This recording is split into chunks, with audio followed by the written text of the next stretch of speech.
Yellow.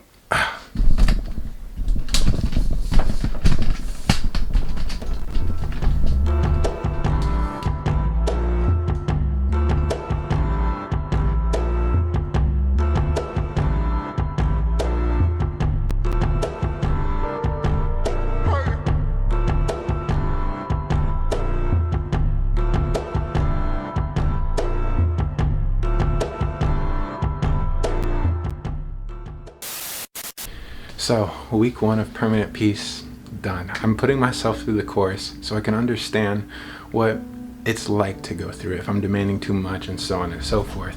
And let me tell you, in the beginning I really thought I was, but that was my big-headedness. The meditation is simple. I introduce a foundation meditation before I give you the Kriya Pranayama, and it's a meditation that goes through 5 different levels in preparation for that Kriya. And I really thought I was better than that, and I definitely wasn't, because it handed my butt to me. Kick my butt. But it's been really good because my meditations have gotten better. Throughout the foundation meditation, even before that, there's a thing called the blossoming, and it's in the trailer. And the blossoming is exercises to relieve stress within the spine, as well as increase the strength and the stamina of the spine being in an erect position, essentially the correct posture. Because after a little bit, we slouch. And my meditations have gotten sharp, not gonna lie. My meditations have gotten really good. It's like, I don't know, I feel like a little kid again. I'm just so excited. But I have to attribute that really to the meditation itself, because the foundation meditation's purpose is peace. The techniques are really just a bridge. I have 5 different levels throughout it, and there's gonna be a breathing technique for level 2, mudras for 3 and 4, and a mantra for level 5 as a preparation for the Kriya. The Kriya is nice. Kriya is really good, but again, it's not the goal. The goal is peace. And after a certain point, you drop the technique altogether, as it's the vehicle to the destination. And once you get out and explore the destination, which is that state of just being, you realize that's where all the goodies are. That's where you can release attachment. That's where you can let go and really understand your true nature as a whole. What's going on there is you start identifying with consciousness. You observe how do I say this? Basically, you start becoming aware of who's aware of the thoughts, who's aware of the sensations, who's aware of the emotions, who's aware of the breathing, who's aware.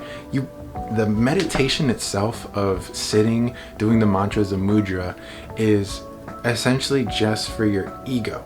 Because the ego is being observed by the consciousness while you're doing that. The body is being observed by the consciousness while you're doing that.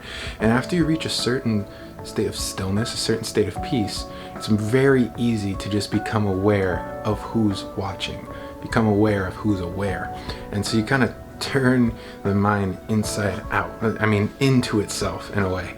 And you just sit in that state of being. And that's really where all the goodies are. That's where you can, oh man, it's truth. It's just truth. There's no judgment, there's no nothing there. And that's really the goal of permanent peace. So the whole thing with the Kriya Pranayama is, it happens a lot quicker. Like, everything's possible through the first level of the foundation meditation if you get good enough at it. But I'm putting myself through this because I want to have this, what I call pocket technique, a technique you can just carry anywhere with you, and it's just boom, enlightenment. No, I'm playing. But it's pretty sweet. It's really cool. And as I reduce this I have to do mentality, which is basically just a mentality to preserve the I, or the ego, you just become just being. It's like a kid again. They have nowhere to go. They have nothing to do. They're not stressing. They just are. They do what sounds fun and they go for it, not because they feel like they have to. Speaking too much on kids. I don't know if that's how kid thinks, but that's a good metaphor in my head. Devil's advocate. But I've deleted my social media, and I only downloaded a social media app because a friend needed to talk to me, and I think I might delete it after this. I'm just favoring just being now.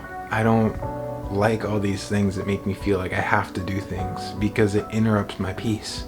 And I've become so aware of my peace over the past week that I don't want to give it up for other things. And it's getting me in tricky situations, because this state of being is different than what most people function through as their default. And you'll see this when you start the course.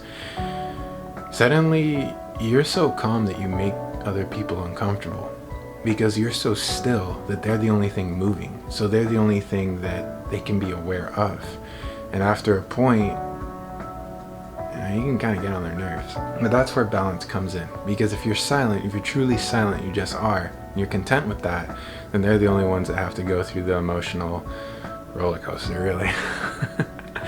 But yeah, that's basically how week 1's been. It's been pretty nice. I like it a lot. So with that, I'm gonna go. See you guys week 2. Peace.